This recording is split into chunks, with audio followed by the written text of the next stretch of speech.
சூடாக சுவையான ஆலு பரோட்டா எப்படி செய்யலான்னு பார்க்கலாம். ஸோ மாவு எடுத்துக்கிட்டேன், உப்பு சேர்த்துட்டு தினசரி ரொட்டிக்கு மாவு பிசைகிற மாதிரி சப்பாத்தி மாவு பிசைஞ்சு வச்சுட்டேன். ஸோ இப்போ பார்த்தீங்கன்னா உருளைக்கிழங்கு வேக வச்சுட்டு அதை மசித்து உள்ளே வந்து மஞ்சள் தூள், மிளகாத்தூள், ஜீரகம், உப்பு இதெல்லாம் சேர்த்து கலந்து இந்த மாதிரி ரவுண்ட் ரவுண்டாக பால்ஸ் பண்ணி வச்சுக்கிட்டேன் உள்ள ஸ்டஃபிங்காக. ஸோ இப்போ தினசரி சப்பாத்தி மாவு எடுக்கிற அளவுக்கு விட கொஞ்சம் தாண்டி கொஞ்சம் பெருசாக மாவு எடுத்துட்டு அதை வந்து பார்த்திங்கன்னா ஒரு சின்ன சைஸில் உருட்டினதுக்கப்புறம் அந்த ஸ்டஃபிங் பண்ணி வச்சுருக்கோம் இல்லைங்களா.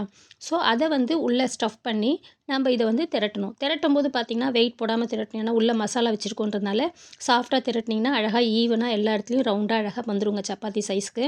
ஸோ இது வந்ததுக்கப்புறம் இதில் நிறைய பேர் பார்த்திங்கன்னா வந்து பச்சை மிளகா, கொத்தமல்லி எல்லாம் சேர்ப்பாங்க. அது அவங்கவுங்க விருப்பத்துக்கு ஏற்ற மாதிரி. நான் எதுவுமே சேர்க்கலங்க.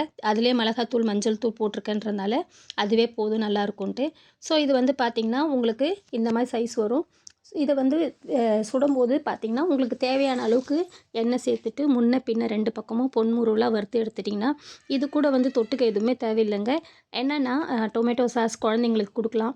நிறைய பேர் ஊறுகாய் வச்சு சாப்பிட்றாங்க. நிறைய பேர் ஒரு டீ போட்டு கொடுத்தாலே டிஃபன் கூட அந்த டீயும் இந்த ஆலு பரோட்டாவும் சாப்பிட்டாங்கன்னா திருப்தியாக இருக்கும்னு சொல்லிட்டு. ஸோ இது வந்து எப்படி இருக்குன்னு நீங்களும் செஞ்சு பார்த்துட்டு சொல்லுங்கள். சூடான சுவையான ஆலு பரோட்டா ரெடி. நன்றி.